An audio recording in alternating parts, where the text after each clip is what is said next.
సభాధ్యక్షులు BC political front vice chairman Suguri Durgaiah Goud గారు, chairman మాలవని Balaraju Goud గారు, బోయ సంఘం రాష్ట్ర నాయకులు సీనియర్ బోయ గోపి గారు,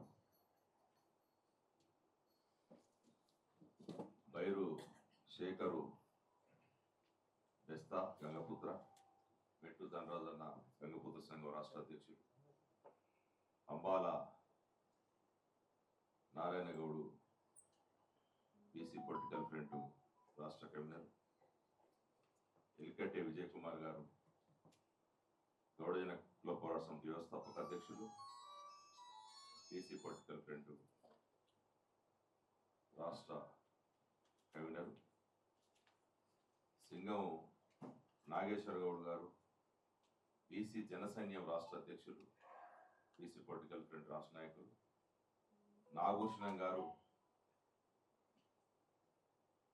బీసీ పొలిటికల్ ఫ్రంట్ రాష్ట్ర ఉపాధ్యక్షులు, చింతల బస్తీ అనిల్ గారు, వాసు గౌడు, గోలి యాదగిరి గారు రజక సంఘం రాష్ట్ర నాయకులు, ఇప్పుడే బాధ్యతలు తీసుకున్నటువంటి బీసీ పొలిటికల్ ఫ్రంట్ రాష్ట్ర కార్యదర్శి, కోయడ హర్షవర్ధన్ గౌడ్ గారు సీనియర్ బీసీ సంఘం నగర నాయకులు, అదేవిధంగా అన్న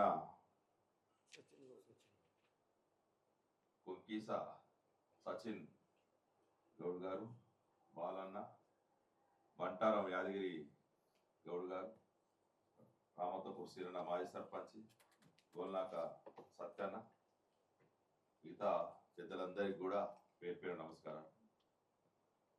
నిన్ననే అంబేద్కర్ సాక్షిగా మొత్తం ట్యాంక్ బండునంతా కూడా ముట్టడించడం జరిగింది.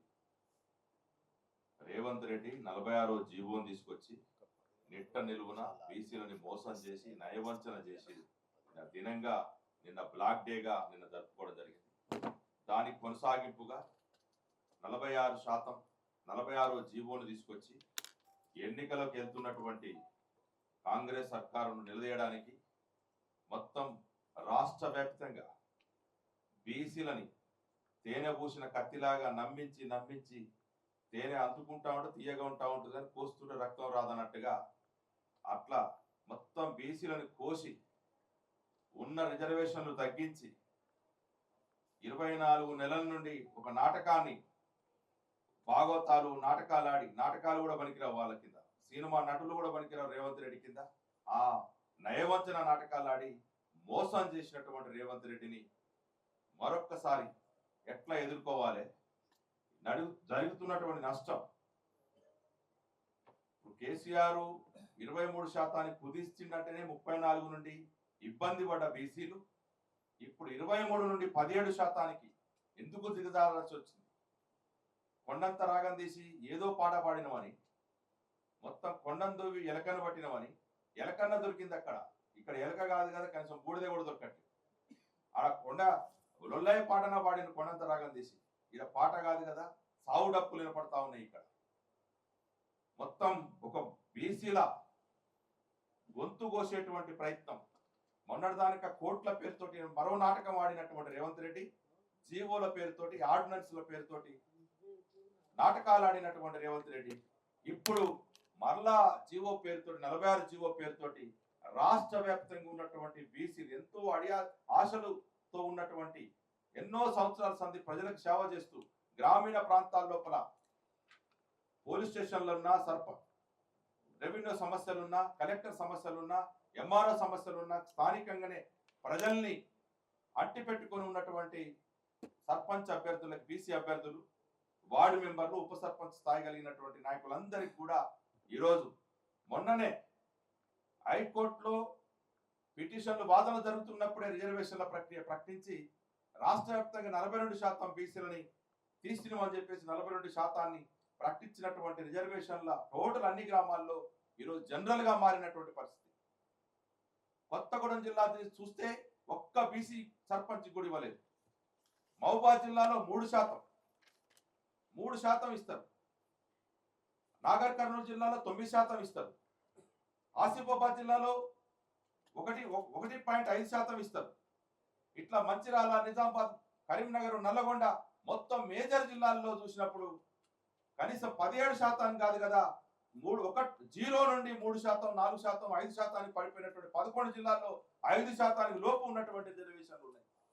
ఇంత దుర్మార్గమైన చర్య చేస్తూ ఒక్క దొంగ కాంగ్రెస్ నాయకుడు కూడా మాట్లాడతారు, బీసీ నాయకుడు కావచ్చు, రెడ్ల నాయకులు కూడా మాట్లాడతారు. గప్పాలు కొట్టినటువంటి రేవంత్ రెడ్డి యాడవన్నావు? ఇప్పుడు దొంగ మాటలు ఎందుకు మాట్లాడినావు? బీసీలను ఎందుకు మోసం చేస్తున్నావు? ఇంతకాలం బీసీలని నయవంచన చేసినటువంటి రేవంత్ రెడ్డి ఇప్పుడు ఎందుకు మాట్లాడతలేదు? నీ గొంతెందుకు ముగ్గపోయింది? నీకు ఒత్తాసు పలికినటువంటి దొంగ సంఘాలు, బీసీ సంఘాలు ఇదే ప్రెస్ క్లబ్ సాక్షిగా మళ్ళా దొంగ వేషాలు వేసుకొని ఎందుకు నీకు ఒత్తమాడుతా ఉన్నాయి?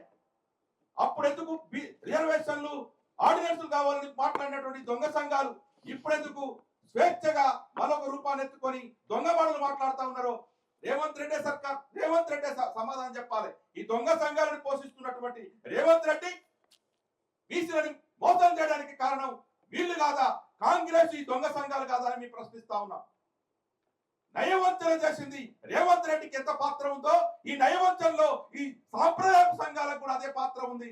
బీసీలని వంచడంలో, మోసం చేయడంలో ఈ సంఘాలు కీలకంగా పనిచేస్తా ఉన్నాయి. మరొక రూపం ఎత్తి గాంధీ భవన్ ముట్టడి పేరుతోటి, అంబేద్కర్ సాక్షిగా రకరకాల రూపాలు ఎత్తుకొని పూలే పేరుతోటి మళ్ళా బీసీలని మరొక రూపంలో మోసం చేసేటువంటి కుట్ర చేస్తా ఉన్నారు.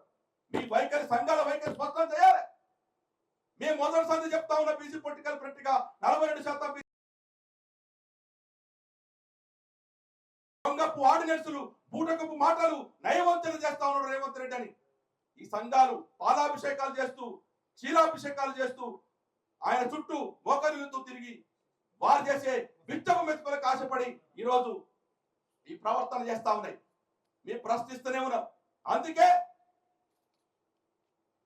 23% కొనసాగేటువంటి రిజర్వేషన్లు 17% కుదించినాయి. మళ్ళా ఎన్నికల కమిషనే ప్రకటిస్తే 17% అని చెప్పి మళ్ళా కాంగ్రెస్ పార్టీ 21% అని కళ్ళబుల్లి మాట్లాడుతూ ఉంది. బీసీ, అందుకే నేను అంటా ఉన్నాం, బీసీ మంత్రులు కావచ్చు, బీసీ ప్రజాప్రతినిధులు కావచ్చు, ఎమ్మెల్యేలు కావచ్చు, రాజ్యసభ సభ్యులు కావచ్చు, కార్పొరేషన్ చైర్మన్లు కావచ్చు, బేషరతుగా రాజీనామా చేసి మాతో పాటు ఉద్యమంలోకి రావాలని చెప్పి డిమాండ్ చేస్తా ఉన్నాం. పనికి మాలిన బీసీల రక్త మాంసాలతోటి కునుకుతున్నటువంటి బీసీ ప్రజాప్రతినిధులారా రండి, ఈ సమాధానం ఏం చెప్తారు? నిశ్చిగ్గుగా ఇంకా పదవులు అడ్డు పెట్టుకొని ఉన్నారు. ఏ ముఖం పెట్టుకొని ఇంకా బీసీ అని బతుకుతారు? బీసీ పేరుతో ఎందుకు బతుకుతా ఉన్నారని చెప్పేసి ప్రశ్నిస్తా ఉన్నాం. అగ్గై మడుతా ఉంది బీసీ సమాజం అంతా. చూస్తా ఉన్నారు కదా, ఎక్కడికక్కడ నిశ్శబ్ద విప్లవం లాగా ఉంది. ఏం చేయాలో అర్థం కాని పరిస్థితుల లోపల సర్పంచ్ అభ్యర్థులు, వార్డు మెంబర్ అభ్యర్థులు, ఉప సర్పంచ్ అభ్యర్థులు ఎదురుస్తూ ఉన్నారు. ఇలాంటి సందర్భం లోపల ఈ సంఘాల వైఖరి స్వస్థత లేదు. ఎంతకాలం మావోలే కదా, మావోలే కదా, లంగైన దొంగైన బీసే కదా అని చెప్పేసి ఎంతకాలం కలుపుకొని పోతాం? వాడు నిశ్చిగ్గుగా బట్టలిప్పుకొని ఇంకా బీసీ పేరుతోటి, సంఘాల పేరుతోటి ఈ పార్టీలకి, మోసం చేసిన పార్టీలకి డైరెక్ట్ గా, ఇండైరెక్ట్ గా వారికి కొమ్ము కాస్తా ఉంటే వారి బట్టలు ఇప్పాల్సిన అవసరం ఉంది. అసలు వీళ్ళని ఇదే మనోళ్ళు చెప్తా ఉంటారు, బీహార్ లో అయితే కాల్చి చెప్తారు ఇట్లాంటి దొంగ సంఘాలు పెట్టుకున్న నాయకులందరినీ కూడా అని చెప్పేసి అంటా ఉన్నారు. ఆ చర్య జరగాల్సిన అవసరం ఉంటది. సంఘం పేరుతోటి బీసీలను మోసం చేస్తే రేవంత్ రెడ్డికి ఎంతైతే గట్టి పట్టిందో సంఘాల నాయకులు కూడా అదే గట్టి పట్టాల్సిన అవసరం ఉంటది. ఇంకా ఏం మాటలు మాట్లాడుతా ఉన్నారు? ఖచ్చితంగా పిసిసి అధ్యక్షుడు కావచ్చు, కొండ ప్రభాకర్ కావచ్చు, వాకిడి శ్రీహరి కావచ్చు, కొండ సురేఖ గారు కావచ్చు, మొత్తం కూడా మంత్రులు తక్షణమే రాజీనామా చేయాలి. ఎందుకు రాజీనామా చేయకూడదు? ఇంత అన్యాయం జరుగుతుంటే, రేపు సర్పంచ్ ఎన్నికల్లో ఇంత అన్యాయం జరుగుతుంటే, రేపు ఎంపీటీసీ, జడ్పీటీసీ, ఎంపీపీ, జిల్లా పరిషత్ చైర్మన్లలో కూడా 17% ఇస్తే ఊరుకుంటామా?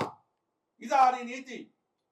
ఏ ప్రయత్నం చేయకుండా కేసీఆరే ఒక మోసగాడు బీసీలని మోసం చేసినట్టే అంతకంటే గజ మోసగాడు రేవంత్ రెడ్డి దొరికింది. కాబట్టి ఈ మోసగాలని ఎండగట్టేటువంటి అందుకే అంటా ఉన్నాం, రాష్ట్ర వ్యాప్తంగా